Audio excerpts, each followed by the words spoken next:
நான் உங்கள் சிப்பிப்பாறை ஜோதிட அரசு.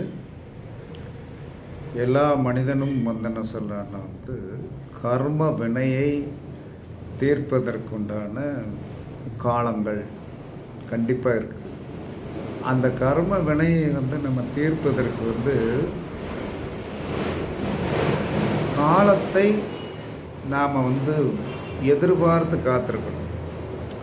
அந்த காலத்தை எதிர்பார்த்து காத்து கொள்ளாமல் கர்ம வினையை அழிக்கலாம் முடியாது. அப்போ இந்த கர்ம வினையை அழிப்பதற்கு நாம் என்ன செய்யணும்னா, செவ்வாய்க்கிழமையோடு கேட்டை நட்சத்திரம் சேர்ந்து வரணும். இதை நீங்கள் ஜோதிடர்கிட்ட கேட்டுக்கிடுங்க. செவ்வாய்க்கிழமை கேட்டை நட்சத்திரம் ஓடும்போது ஜீவசமாதி வழிபாடு பண்ணினால் கர்ம வினை தீரும்.